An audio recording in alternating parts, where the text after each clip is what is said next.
Bonjour, bonsoir, bienvenue à tous et à toutes pour ce nouveau direct. J'espère que vous allez bien. On va parler aujourd'hui de la santé et de l'avancée en âge. Comment peut-on allier les deux? Et je vais répondre à de nombreuses questions que vous m'avez posées concernant mon livre. C'est vos questions qui m'ont donné l'idée de vous parler de ce sujet-là aujourd'hui durant le direct. Alors, je vais vous parler de mon livre « C'est normal à votre âge », des arguments musclés pour prendre soin de pour prendre votre santé en main, plutôt.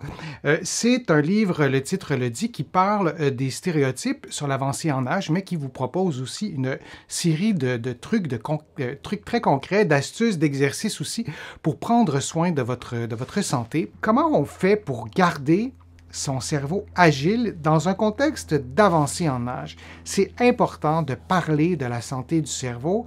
C'est important aussi de parler des fonctions cognitives. Et les fonctions cognitives, ce n'est pas uniquement lié à nos activités intellectuelles. Lorsqu'on bouge, lorsqu'on fait des sports de ballon comme vous le voyez en ce moment, tout ça stimule de façon exceptionnelle, de façon spectaculaire nos fonctions cognitives pour pouvoir frapper le ballon. On a besoin, pour pouvoir, peu importe notre âge, frapper la rondelle, pour pouvoir aussi jouer d'un instrument de musique. Et là, on pourrait faire une longue liste de fonctions cognitives. Par exemple, cette personne qui joue du piano, c'est important que sa posture soit optimale parce que lorsqu'on joue du piano pour en jouer moi-même, on ne peut pas se tenir de n'importe comment. Même chose quand on joue à un jeu, peu importe lequel, de ballon, ou si on nage, on a besoin de synchroniser sa respiration. On a besoin de pouvoir interpréter, analyser nos sens. Alors, ces fonctions cognitives qu'on connaît mal, je pense, qu'on connaît peu, peut-être, on a besoin de les stimuler et de les connaître mieux. Je pense que ça peut ne serait-ce que ça peut nous aider à pouvoir les stimuler plus efficacement. Alors, j'aimerais ça qu'on les regarde un peu, les fonctions cognitives. On va en regarder quelques-unes et vous pourriez faire l'exercice. Combien de fonctions cognitives pouvez-vous nommer? Il y a l'attention soutenue. Lorsque je vous présente un direct, comme aujourd'hui, j'ai besoin d'attention soutenue, mais j'ai aussi besoin d'attention sélective, comme la fonction cognitive qui est juste en dessous. S'il y a du bruit un peu à l'extérieur que vous entendez peut-être un peu, alors si je me laisse déconcentrer par le bruit à l'extérieur, je n'arriverai pas à vous donner les informations. C'est l'attention sélective que j'ai besoin d'aller rechercher. Contrôle de l'inhibition, d'être capable de s'empêcher de faire quelque chose, de s'empêcher d'émettre un commentaire alors que c'est inapproprié, par exemple, c'est une fonction cognitive. Et n'hésitez pas à me nommer des fonctions cognitives que vous ne voyez pas sur le tableau. J'en ai mis 8, il y en a vraiment plusieurs autres. La vitesse de traitement de l'information, ça aussi, c'est une fonction cognitive qui diminue avec l'avancée en âge et on a besoin de sortir de sa zone de confort et de pratiquer des activités physiques aussi, et des activités intellectuelles, des activités sociales aussi, qui stimulent la vitesse de traitement, qui exigent une vitesse de traitement de l'information supérieure. Évidemment, on ne veut pas nier les processus de vieillissement, mais c'est intéressant de les stimuler. La flexibilité cognitive, être capable d'apprendre de différentes façons, et vous en voyez d'autres, la mémoire de travail, la formation de catégories, être capable de catégoriser des choses, c'est une fonction cognitive, la reconnaissance des formes, des répétitions. Il y a donc une longue série de fonctions cognitives qui ont besoin d'être stimulées, qui ont besoin aussi on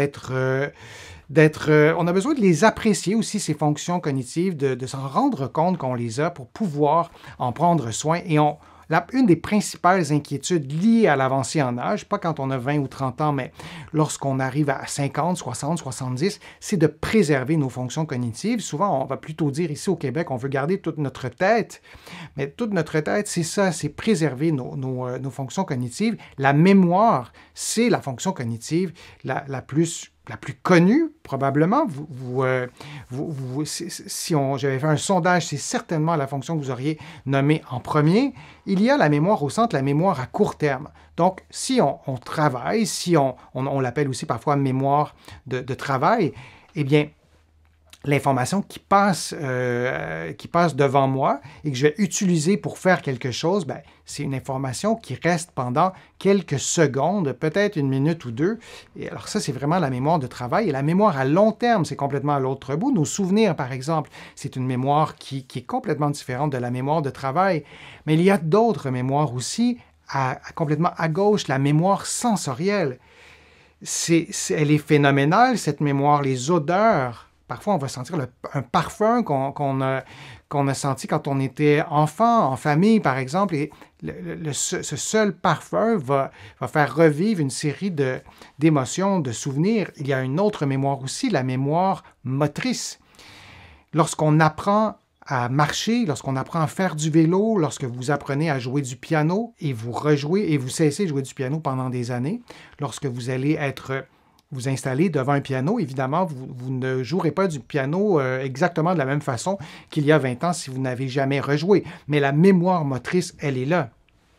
En physiothérapie, lorsque je traite des patients, je suis témoin de cette mémoire motrice. On doit en prendre soin dans un contexte d'avancée en âge et c'est pour ça que c'est important de faire des exercices cognitifs et je vais vous parler aussi des exercices plus physiques qui permettent de préserver, d'augmenter ou de minimiser aussi le déclin de certaines fonctions cognitives, mais il y a aussi des fonctions cognitives qui peuvent s'améliorer aussi avec l'avancée en âge. Je vais vous parler de la réserve cognitive. Est-ce que c'est un concept avec lequel vous êtes familier, la réserve cognitive? En fait, c'est qu'il existe dans votre cerveau plus d'un circuit nerveux qui vous permet d'effectuer une même tâche. Et lorsque vous développez ces circuits au fil du temps, par exemple, vous en avez développé à votre travail si vous avez travaillé, vous en avez développé si vous avez élevé des enfants, par exemple, si en ce moment vous avez un projet peu importe lequel, qui stimule des capacités cognitives que vous n'utilisiez pas avant. Si vous planifiez un voyage et vous prenez des cours d'allemand, bon, alors il y a différents circuits dans votre cerveau qui vous permettent donc d'effectuer une même tâche et ceux-ci peuvent se réorganiser, se multiplier en fonction de vos activités. Et l'ensemble de ces circuits représente votre réserve cognitive et c'est vraiment comme un éventail de possibilités que votre cerveau peut employer au moment opportun. Et l'avancée en âge entraîne inévitablement des changements dans la structure même de votre cerveau, dans votre réserve cognitive aussi, qui peuvent altérer en fait plusieurs fonctions cognitives. Et donc cette réserve cognitive, on peut l'imaginer par un des chemins que vous voyez en ce moment dans ce labyrinthe que pourrait représenter le cerveau. Évidemment, c'est un schéma. Et cette réserve cognitive vous permet, quand elle est vaste, d'avoir plusieurs chemins qui mènent au même endroit. Alors, s'il y a un chemin qui est perturbé et que votre réserve cognitive, elle est vaste, vous aurez un plan B, vous aurez un plan C, vous pourrez réaliser cette tâche parfois même à votre insu, en ce sens que vous n'aurez peut-être même pas à faire d'efforts pour utiliser un deuxième circuit.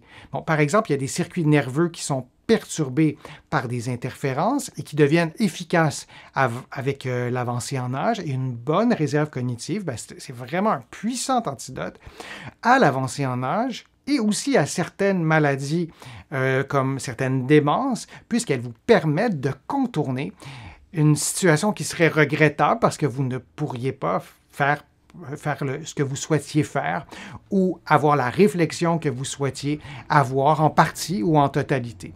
Et vous allez parvenir, en ayant une meilleure réserve cognitive, à maintenir un plus haut niveau de fonctionnement en utilisant des circuits nerveux alternatifs. Et c'est le même principe que d'emprunter une voie de contournement pour éviter une congestion routière. Je ne sais pas chez vous, mais ici, dans la région de Montréal, il y a beaucoup de travaux. Il y a beaucoup de détours, de rues bloquées. Et lorsque je faisais uniquement des visites à domicile en voiture, ben, je connaissais les endroits où c'était bloqué. J'avais appris j'avais trouvé en fait des détours qui étaient efficaces. Et contrairement à quelqu'un qui ne connaissait pas du tout, qui n'avait pas de voie, connaissait pas les voies de contournement, bien, évidemment, les chemins étaient beaucoup plus longs et parfois les personnes ne pouvaient pas arriver à destination. Donc, c'est ça la réserve cognitive, c'est une façon de contourner des obstacles cognitifs parce que le cerveau aura été stimulé, parce qu'il y aura ces voies de contournement. Alors, la réserve cognitive, c'est un concept qui est vraiment fondamental pour préserver ses capacités physiques. Alors, on peut voir en fait cette réserve cognitive comme quelque chose qui est à l'intérieur de notre cerveau et qui réagit aussi à l'entraînement. L'entraînement le plus efficace, c'est l'entraînement qu'on fait dans la vie de tous les jours. C'est l'entraînement, par exemple, j'emploie le mot entraînement, mais c'est ce qu'on a fait au travail. Si à votre travail, c'était très exigeant cognitivement, mais pendant des décennies, si vous avez travaillé pendant des décennies, bien, votre réserve cognitive s'est développée. Si vous êtes un professeur d'université, et il y a un film, et je cherche le nom, Still Alice, si je ne me trompe pas, qui est sur la maladie d'Alzheimer, et c'est une professeure d'université qui a une grande réserve cognitive, qui est atteinte de la maladie d'Alzheimer, et les symptômes de la maladie d'Alzheimer apparaissent beaucoup plus tard parce qu'elle a une réserve cognitive qui a été probablement stimulée au travail par ses activités professionnelles qui lui demandaient beaucoup qui stimulaient en fait ses fonctions cognitives. On peut aussi les stimuler dans les loisirs, mais là aussi, on doit avoir des loisirs qui nous stimulent cognitivement et on doit les stimuler aussi durant une longue période. Alors, ces activités qu'on fait au travail ou dans les loisirs ou dans les sports, bien, pour pouvoir avoir un effet sur la réserve cognitive, on doit le faire pendant quand même un petit bout de temps, pendant plusieurs années. Ça, c'est un truc, c'est une chose qui stimule votre réserve cognitive d'avoir, durant des années, réalisé des activités au travail ou dans les loisirs qui sont exigeantes cognitivement. Il y a d'autres façons aussi de stimuler notre réserve cognitive, notamment en apprenant une deuxième langue. Et ce que les études ont démontré, c'est vraiment une deuxième langue. Une troisième langue aurait un peu moins d'effet, mais si vous êtes francophone et vous apprenez l'anglais, ou vous avez appris l'anglais, c'est une façon qui a été bien démontrée, qui stimule la réserve cognitive. Et la réserve cognitive qui est augmentée dans un contexte d'apprentissage d'une deuxième langue, bien, ça aurait un effet protecteur contre les symptômes de la maladie d'Alzheimer. C'est quand même pas rien. Par exemple, le fait de prendre des cours d'anglais et de parler donc une deuxième langue, si vous êtes francophone, est associé à une plus grande réserve cognitive, comme je le disais, et pourrait retarder l'apparition des symptômes de la maladie d'Alzheimer. Et là, c'est quantifié d'environ 4 à 5 ans. Quand même, et ça, c'est une étude qui a été réalisée par des chercheurs de l'Institut des sciences médicales de Nizam en Inde. Alors, apprendre une deuxième langue, c'est une belle façon agréable aussi et pratique de pouvoir stimuler votre réserve cognitive. Il y a d'autres éléments aussi qui stimulent votre réserve cognitive. Vous pouvez aussi me faire des propositions. D'après vous, qu'est-ce qui stimule cette réserve cognitive? Alors, un autre élément qui stimule les réserves cognitives, apprendre un instrument de musique. Alors, si vous apprenez, peu importe lequel, j'ai mis le piano parce que je connais bien le piano, donc apprendre le piano, c'est un défi cognitivement. Si on fait des gammes, notre pouce droit et notre pouce gauche ne jouent pas les mêmes notes. Alors, c'est très complexe de pouvoir coordonner ça au début. Et il y a d'autres éléments aussi dans la musique, de lire. C'est un langage différent, donc de lire la musique, de transposer les notes qu'on lit à nos doigts, donc c'est directement lié au mouvement. Alors c'est vraiment très, très complexe, et donc d'apprendre un instrument de musique, ça peut vous aider à développer vos capacités cognitives. J'ai donné des cours de piano, notamment à des personnes, à des jeunes, à des enfants, à des adultes, mais aussi à des adultes plus âgés. Et il y avait cette idée que plus vieux, on ne peut plus apprendre un instrument de musique, par exemple. Alors, c'est faux. On va souvent apprendre beaucoup plus vite lorsqu'on a 5, 6, 7 ans. Mais cette réserve cognitive et ces capacités cognitives, comme je vous les montrais dans ce tableau-ci, Bien, pour jouer de la musique, pour apprendre du piano, vous avez besoin de plusieurs fonctions cognitives que vous voyez en ce moment. Et donc, c'est une façon de prendre soin de vos fonctions cognitives. Une autre façon aussi de développer ces fonctions cognitives, c'est de pratiquer une activité physique.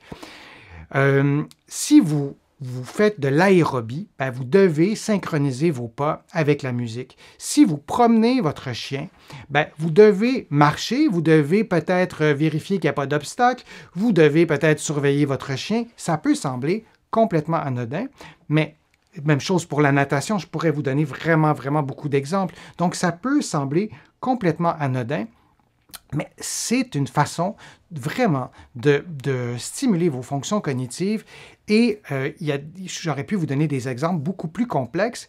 Et le fait de pratiquer une activité physique cardiovasculaire, ça prend soin de votre circulation sanguine, ça prend soin de vos globules rouges, les molécules d'oxygène qui sont transportées par l'hémoglobine.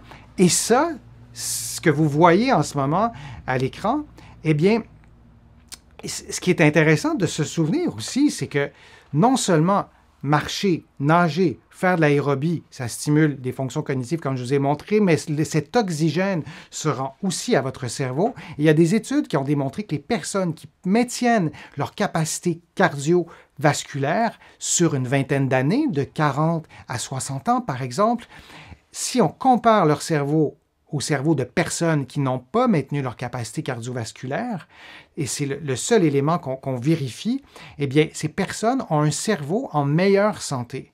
Alors, d'avoir un cerveau en meilleure santé, c'est une façon aussi de prendre soin de ses fonctions cognitives. Ma mère me disait toujours, ben, moi, je fais des mots croisés, donc je stimule mes fonctions cognitives. C'était vrai, bien sûr, mais on a besoin d'avoir des activités passives, comme faire des mots croisés ou jouer à des jeux de table ou lire. Ce ne sont pas des activités à minimiser, mais on doit aussi avoir des activités physiques parce que l'oxygène, qui est l'antidote d'une certaine façon au vieillissement, la respiration, c'est ce qu'il y a de plus anti-âge, bien au-delà des crèmes qu'on souhaite nous vendre. Eh bien, l'oxygène se rend aussi à notre cerveau et permet de garder cette santé cérébrale. Évidemment, la santé, c'est plusieurs éléments, il y a plusieurs facteurs de risque, il y a plusieurs paramètres qu'on doit tenir compte, la génétique, l'épigénétique, là, il ne faut pas, j'oublie pas tout ça dans ce que je vous dis, mais de pratiquer une activité physique, ça prend soin aussi de vos fonctions cognitives et de sortir de votre zone de confort lorsqu'on est dans des activités et on sollicite nos automatismes. Par exemple, je vais me prendre en exemple, lorsque je vous présente les directs, ce que vous ne voyez pas, c'est que j'essaie d'améliorer mes directs et je sors toujours de ma zone de confort. J'ajoute une petite console, je vais vous la montrer, ma petite console. Donc, j'ai une petite console ici, alors j'ai 32 boutons que j'active pendant que je vous parle. Et avant, quand j'activais mes 32 boutons, je pensais perdre mon cerveau. Vraiment, c'était impossible.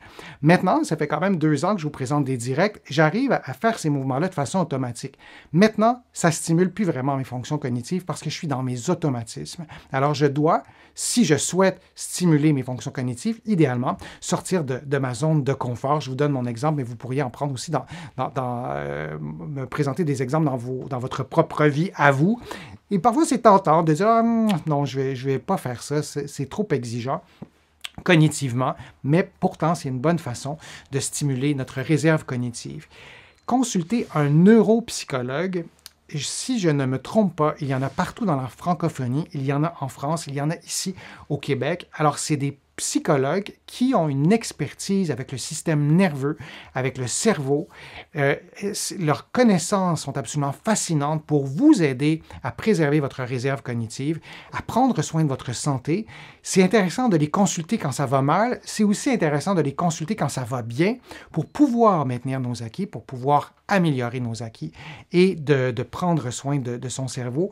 C'est quelque chose qui est parfois abstrait parce qu'on ne le voit pas, mais la science qui a évolué tellement dans les dernières décennies qu'on sait qu'il y a des choses qu'on peut faire pour prendre soin de la santé de son cerveau et de contrer les effets du vieillissement.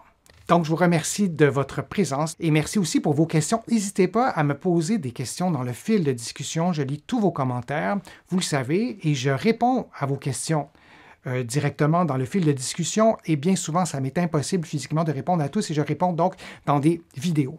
J'espère que les informations que vous avez entendues aujourd'hui vous ont été utiles. J'espère que la vidéo, que le direct vous a plu. Si c'est le cas, je vous invite à cliquer j'aime, à la partager sur vos réseaux sociaux, à la commenter. Vous le savez, je vous le dis souvent, ça m'aide vraiment à augmenter ma visibilité, à pouvoir vous produire aussi de nouveaux contenus.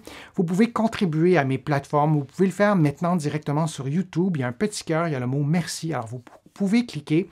Même les petites contributions font une immense différence pour pouvoir, encore une fois, avoir cet équipement qui est indispensable pour vous présenter 2 directs par semaine. Vous allez trouver beaucoup d'informations dans mon livre « C'est normal à votre âge ». Arguments musclés pour prendre votre santé en main, mais vous allez aussi trouver beaucoup d'autres informations. Dans tous mes autres livres, il y a 6 guides pratiques. J'ai aussi commis deux romans, mais vous allez trouver beaucoup d'informations donc dans mes autres livres que vous allez trouver partout au Canada, en librairie, sur le web. Vous allez les trouver de l'autre côté de l'Atlantique, notamment à la Librairie du Québec à Paris. Vous pouvez les commander. Je vous parle vraiment des versions papier des livres. Donc, j'étais ravi de vous retrouver pour ce direct. Je vous souhaite une bonne journée et au plaisir de vous revoir pour un prochain direct, pour une prochaine vidéo. À bientôt.